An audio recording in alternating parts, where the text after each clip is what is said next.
Welcome to the listening tube. Well, hello. Thank you for putting your ear to the listening tube. I'm your host, Bob Woodley. On this episode, we'll hear about the last American battleship, 3 Mile Island, and sovereign citizens. But first, Not the headlines. odds are you've seen an old movie or television program where a man is being executed by firing squad. It's probably a black and white program, and the guy's got a blindfold on and a cigarette hanging out of his mouth. He's either the bad guy and his execution feels justified, or the anti-hero and his tragic end makes you feel sympathy for the character. Standing there, tied to a post, hands behind his back, bravely facing his fate despite the blindfold, but at least he's not getting cigarette smoke in his eyes. That would be really annoying, especially when you're about to die by firing squad. With any luck, you already had a last meal and a final shot of whiskey. Now you're standing there wearing black pants and a white shirt with puffy sleeves. There are 4 or 5 executioners pointing rifles at you. One of them has a live bullet, while the others have blanks. None of the executioners know who has the live ammunition. That way, none of them knows who actually killed the man sentenced to death by firing squad. It's a win-win. The guilty party dies, and nobody has any guilt. Unless, of course, the guy with the real bullet is a bad shot. It sure would suck if you were being executed by firing squad and the guy with the actual bullet shoots you in the leg, and you can't even fall down because you're tied to a pole with your hands tied behind your back. Maybe that's why we keep looking for a better, more efficient way to kill our most deserving criminals, even if they somehow garner a popular following and endear themselves to the public. After the firing squad came the electric chair, then chemical injections, which somehow made the death more like falling asleep than being executed. It was more humane getting injected with chemicals rather than getting injected with hot lead. However, there are currently 3 states in the United States that allow a convict sentenced to death to be killed by firing squad if the chemicals needed for an injected execution are not available. Well, sometimes you got to work with the tools you have. An AP story by Rebecca Boone says there are 4 states that have the firing squad method of execution currently, but South Carolina's option is currently on hold until a judge decides if it's allowed there. But Mississippi, Utah, and Oklahoma are all set if the method is needed. Perhaps the murder of 4 college students by a man from Pennsylvania influenced the decision for Idaho to pass a bill with a veto-proof majority to allow the firing squad to execute and execution, see what I did there, if, of course, the required chemicals are not available. Now, you might be thinking, gee, Bob, why wouldn't those chemicals be available? Can't we just get them from China? Well, some states might be. They don't disclose where they get the drugs they need to kill by lethal injection in a humane, painless way. When you think about it, you could probably inject a lot of things into a body that would kill it, but not in a way that wouldn't cause suffering. So states have come up with a variety of drug combinations they can use if certain drugs are not available.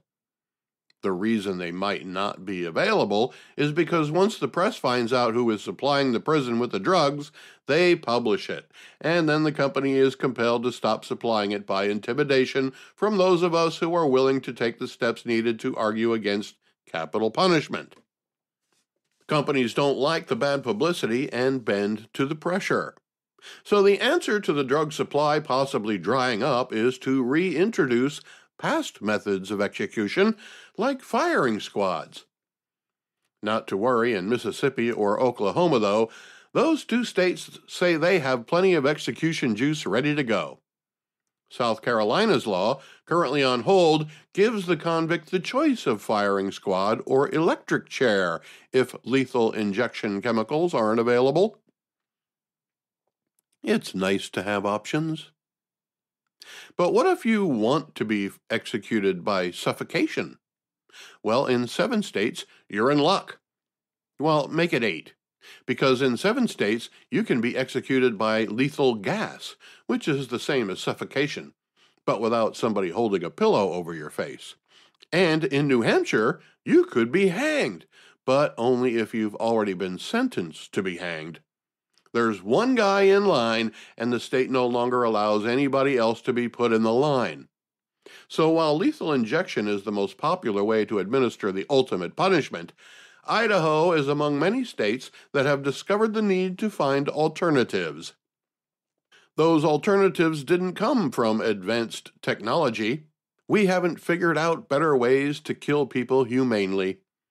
Maybe because there is no humane way to kill someone. It's a terrible thing to do. It takes a special type of person to kill somebody else, whether it's a crime or the result of a crime. Some killers get joy from their action, but the jailer is required to kill. Maybe there's a way to make an execution more humane for the jailer who has to kill the killer. All of the execution methods currently in use, lethal injection and gas, the electric chair, firing squad, and hanging, all require an innocent man to take action that kills the person sentenced to die. Then, that person has to live with the guilt of killing another human. Maybe we should be more worried about that person than we are about the convict. Perhaps the person sentenced to death could be casually led into an elevator that has a trap door that will open and drop the prisoner into a tank of sharks with laser beams. Well, that can't be right. If you would still like to break the law but don't want to go to extremes, just go to England and whistle at a girl. A bill in the House of Commons will make it an offense to wolf whistle or make sexual remarks to a woman, even if you believe it to be a compliment. A story in the Telegraph says the bill will outlaw intentional harassment, alarm, or distress to a person based on their sex. Well, now that seems fair. It says based on your sex, but it doesn't say exactly which sex. So I would imagine both are included. However, that's not what the supporters of the bill say. They see it as strictly a law aimed at the behavior of men. Just to make sure, the Home Secretary is backing an amendment that will close a loophole that may have allowed a person to claim they didn't realize their behavior was a violation of the law. The amendment will require a reasonable test to determine if a defendant should have known that what they're accused of doing was harassment. The author of the story included this paragraph. This means anyone who catcalls, wolf whistles, or makes a pass or sexual comment toward a woman that a reasonable person would feel amounts to harassment will no longer be able to claim it was meant as a compliment or a joke. Police will be issued with guidance so they can enforce the law. So it appears that the law doesn't apply to women, which, in the United States, would be ruled unconstitutional because it's sexist. The way the law is written would suggest it applies to women as well as men, but it's unlikely the law will ever be enforced against a woman. With that in mind, I encourage all women in the United Kingdom to sexually harass all the men you want. You are more than welcome to whistle at them, make crude remarks when they walk by, and ask if they have a porch to go with that swing. Do it while you can before men realize that the law also applies to women. Because the last thing men want is women letting them know in obvious fashion that they find them attractive. We don't want to be deprived of the experience of trying to figure out if one of you likes us. We couldn't live without the challenge of risking total embarrassment by making a gesture of interest only to be dismissed with a wave of your hand. Men might find it incomprehensible to be whistled at and told how attractive we are by some random woman. When I look back at any time a woman let it be obvious she found me attractive, and there have been a few of those occasions, they generally turned out very well. However, I can see how some women might find themselves unable to accept the fact that a man finds them attractive. They might be married and aren't interested in your opinion of their aesthetics. But to make a law so vague as to discourage a display of attraction will only result in complaints about men who looked at a woman in the wrong way or at the wrong place and probably a lower birth rate. Look, I realize there's a line somewhere between showing someone you're interested in them and harassment. The fact is, some men are more civilized than others, and this law will punish those men who haven't learned other ways to express desire. Not everyone is a smooth operator. Some men have different ideas of what will attract a woman, and the truth is, women are attracted in different ways. Nobody likes to be harassed, but everyone likes to be appreciated, and being found attractive is often appreciated. When the reasonableness becomes a measure of law, and when law interferes with romance, when a compliment can be ruled a violation of the law, it makes me wonder if such a law is meant to protect women or prevent them from finding suitable mates to procreate. Not every man can be James Bond. You shouldn't make laws that prevent the rest of us from giving a beautiful woman the opportunity to become a victim of some master criminal. Now that I think about it, half of the James Bond movies might be outlawed because of the pickup lines used by 007. So it's not just those of us who have no other means to express our interest but a wolf whistle. Even the legendary 007 would be a lawbreaker in today's England if the bill becomes law. I guess I'll have to stop introducing myself as Woodley, Bob Woodley. From now on, hey you will have to suffice.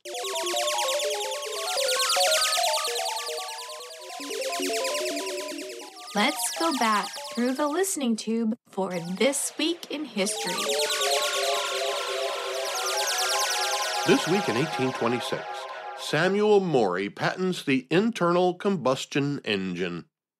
How many more years will it last until it's obsolete? Will the electric vehicle ever fully replace the gas-powered cars and trucks? Maybe. But I think some states and federal government entities are too optimistic about when we'll be able to make that happen. I'm still hoping hydrogen engines will come into fruition before we master the electric option, because I don't think we'll ever master the electric option. This week in 1915, Typhoid Mary, the first healthy carrier of disease ever identified in the United States, is put in quarantine, where she would remain for the rest of her life.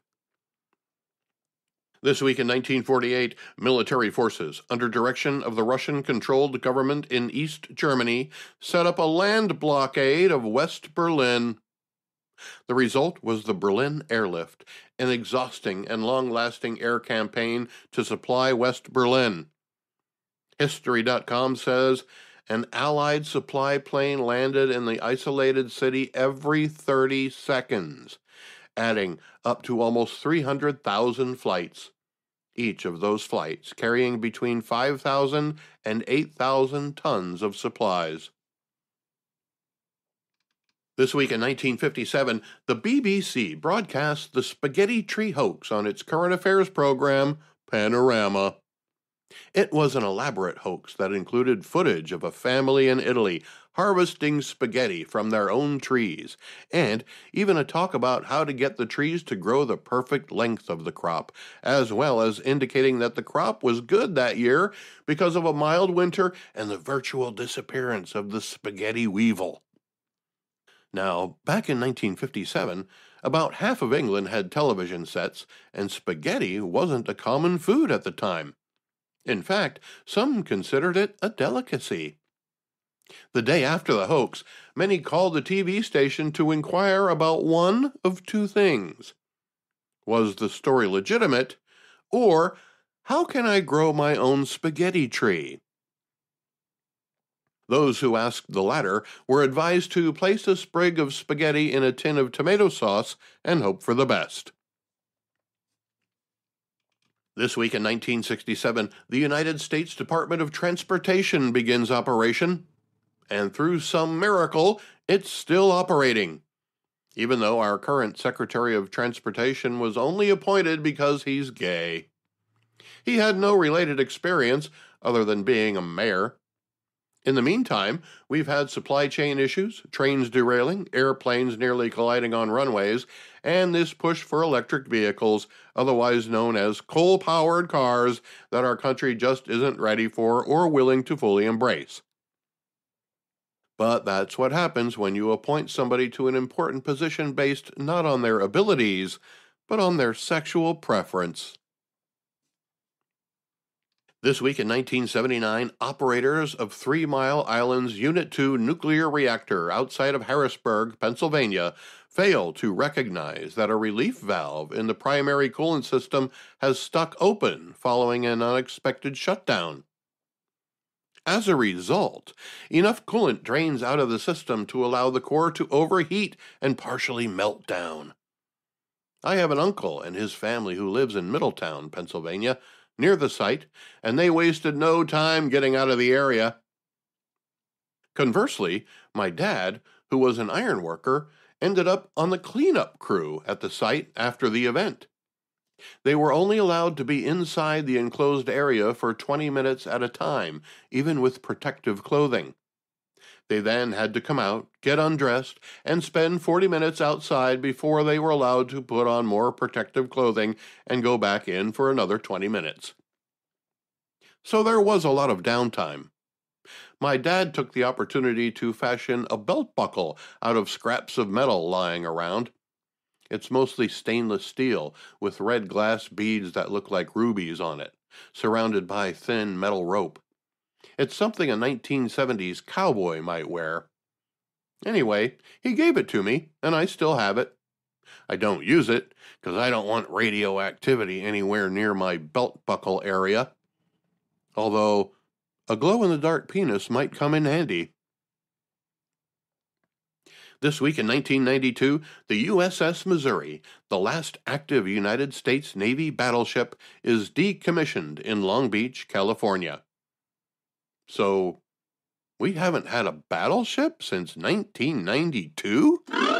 I'm going to look that up. He's gonna look it up. He's really gonna do it. I want the truth! You can't handle the truth! As it turns out, we don't need battleships anymore.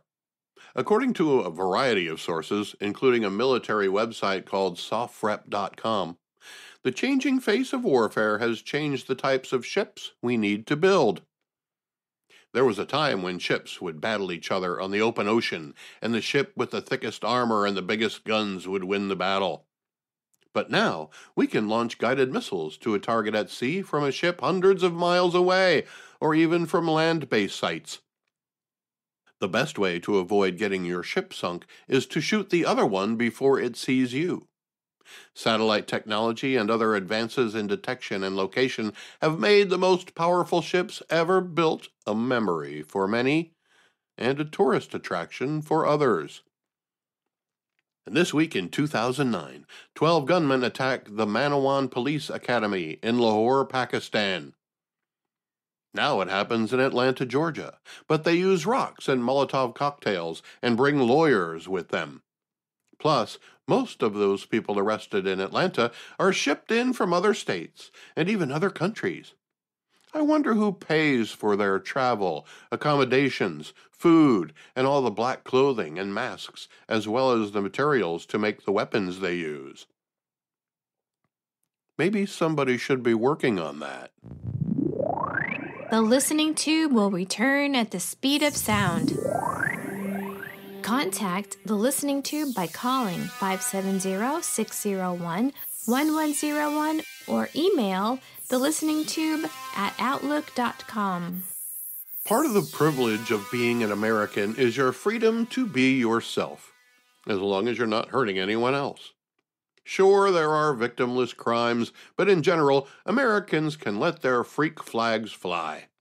Be who you want to be. Show us what makes you unique. You want to have green hair? Go ahead. You want a face full of tattoos and piercings to the point that your mother won't recognize you? Have at it. As an American, you're free to sell all your stuff and buy an RV and travel the country without so much as a permanent address. Well, maybe a post office box somewhere.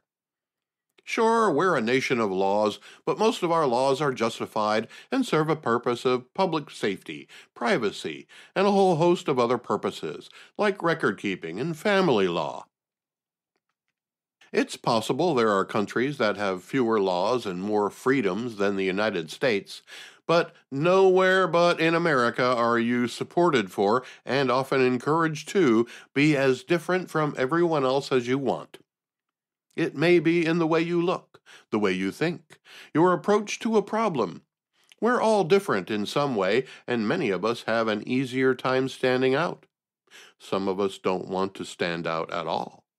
But when they're alone in the privacy of their own home, you know those bashful people are probably doing some wild stuff. Sometimes it's the people who don't want to stand out who are the most unique. We just don't know it until they decide to reveal it, say by announcing an amazing discovery they made in their home laboratory, or the police find a body in their basement.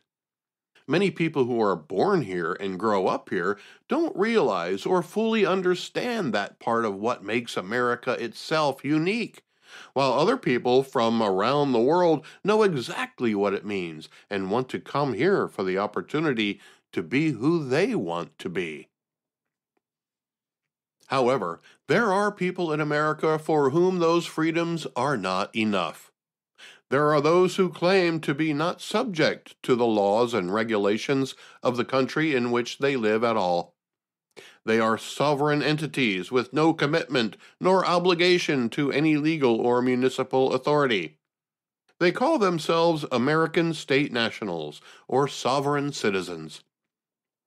According to an article on Heavy.com, they believe they aren't citizens of an illegitimate, tyrannical federal government.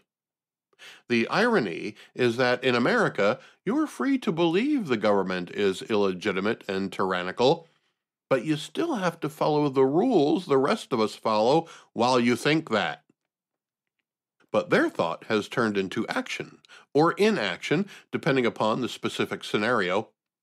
For example, they won't take the action of registering their car with the State Department of Vehicles, but they'll take the action of creating their own license plate, proclaiming American state citizen or private automobile, not for hire. Now, something like that is sure to draw the interest of the police. But these American state nationals don't recognize the state's right to require vehicle registration, nor the requirement of a driver's license. They believe that the Constitution gives them the right to travel, as long as they are not participating in commerce, without documentation of any kind but a passport, which they will claim is not them. A recent encounter with police, predicated by a homemade license plate, led to a 25-year-old man being shot by Utah police. He was later pronounced dead at a local hospital. A statement from his family says the traffic stop resulted in the, quote, brutal murder at the hands of 5 Farmington police officers, with them shooting him while he was still in his automobile and likely terrified for his safety. It's a sad ending to a traffic stop, to be sure. He was a graduate of Utah State University. He has been studying law the last few years and was a patriot doing what he could to defend the people's freedom and liberty in his community, said the statement. While freedom and liberty are certainly worthy attributes, they are accompanied by responsibilities. Responsibilities are the part of the equation the sovereign citizens are forgetting. They're trying to twist the Constitution and subsequent laws to absolve them of any legal responsibilities they deem are in violation of the words that bring order to society. But, to their credit, they're trying to do it by using the very laws from which they claim to be exempt. One law they often cite is from Title 18 U.S. Code 241, Conspiracy Against Rights. To paraphrase it, it says that if two or more people work together to prevent you from enjoying your constitutional rights, they can be fined or jailed. If the act results in death, the perpetrators can be sentenced to life in prison or death. So the argument in court would be, at what point do our rights and privileges granted under the Constitution end? Well, they end where they meet constitutional laws. But to the sovereign citizens, any law made after life, liberty, and independence doesn't apply to them. So why was this 25-year-old studying law? Well, his mother is also a so-called sovereign citizen and has already gone through one of these traffic stops, as has his father. His mother filed a lawsuit against a long list of police officers, as well as city and county offices, among others, over the traffic stop, during which she claims she is not subject to the authority of the United States government. Her lawsuit proclaims that she is a proud descendant of we the people, as creator and arbitrator of government, and insists she is not, and not is capitalized, one artificially created by government, such as citizen, person, resident, or taxpayer. So she admits in her lawsuit that she doesn't pay taxes. Good move. So it was the mother who got the son to believe there was a way to circumvent all the laws in America, and he had studied law to find these elusive loopholes his mother had pinned her hopes on. And it cost him his life. But this tragedy cannot be blamed entirely on the police who shot him and have been placed on leave pending an investigation. No. First of all, the fake license plate is the bait to get pulled over so you can try your legal tricks on a police officer. Police officers aren't lawyers. Well, neither was this 25-year-old who thought he had it all figured out. He wanted to get pulled over, and he did. But he made many mistakes along the way, mistakes requiring patience from the officers, which they demonstrated very well. His first mistake was making it clear he had no intention of cooperating with them. When asked for his vehicle registration, he said, "I don't need registration and I don't answer questions." Presumably without asking any questions, the police got him to hand his passport out of the driver's side window, which he would only open a few inches. But as he handed over the passport, he claimed the person in the passport wasn't him, even though it was. Sovereign citizens believe they are separate legal entities from the people named in official documents. Which they are, we all are, because we're people and not sheets of paper. Once again, a play on a legal technicality. When police asked him to get out of the car, he made another mistake. He not only refused to get out of the car, which was still running, he told police they would have an issue if they tried to remove him from the car. Well, police don't like that. Once a police officer asks you to get out of the car, you're going to get out of the car one way or another. This guy who studied law certainly knows this, but he refuses, and a police officer opens the car door. This is where the 25-year-old studying law and still living with his parents made the worst mistake. Before he went out for a drive with a fake license plate just asking to get pulled over so he could try to play Jedi mind tricks on the local police, he attached a holster to his belt on his right side and put a handgun in it. Police saw that handgun, and when he resisted getting out of the car, it appeared to the police he reached for his gun. This prompted the police to pull their weapons and defend themselves. This man's gun was found on the passenger side floor of the car, so it had been unholstered, or so it would appear. The man's refusal to do simple things like roll down the window a little further so the police could have a better view of his hands, or get out of the car when asked, or be able to show a license to operate a motor vehicle cost him his life. But what got him to that point in time, on the side of that road, in a car with that fake license plate, and his belief that he was above the law and could use the law to prove it, was the result of parents who believed the same thing. His mother's tenacity in filing a lawsuit only served to strengthen his resolve to prove her right, and ultimately followed in her footsteps in attracting the attention of law enforcement. For him, though, a different generation, wearing a sidearm and displaying a blatant disrespect for not just law enforcement, but the very laws with which they claim gives them the right to civil self-determination, led to a different result. The mother still has a lawsuit pending, while the only thing pending for the son are funeral arrangements. There are those who will consider the man who died a martyr, a patriot, someone who gave his life for liberty and freedom. I don't see it that way. I see it as the fateful journey of a promising young man who was manipulated by his mother enough to be fooled into believing in the sovereign citizen myth. Although the lawsuit was filed a year ago, the brainwashing that was going on for years prior could have only led to the result we found. When a mother teaches her son to disrespect the law and those who are tasked with enforcing it, while also carrying a firearm, there are only so many ultimate scenarios one might expect. Mothers, teach your sons and daughters to have respect for other people. Teach them to have respect for the laws and regulations that are in place to keep peace and order in our society. Look, I know police make mistakes too.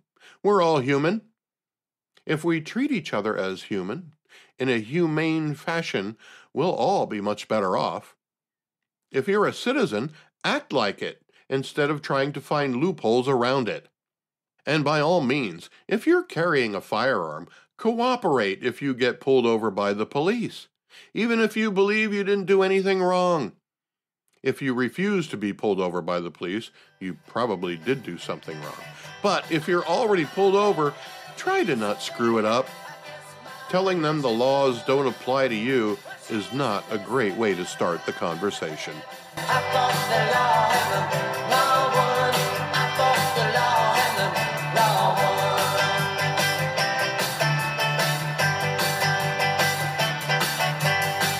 The Listening Tube is written and produced by yours truly. Copyright 2023. Thank you for putting your ear to the Listening Tube. This is the last episode of Season 4.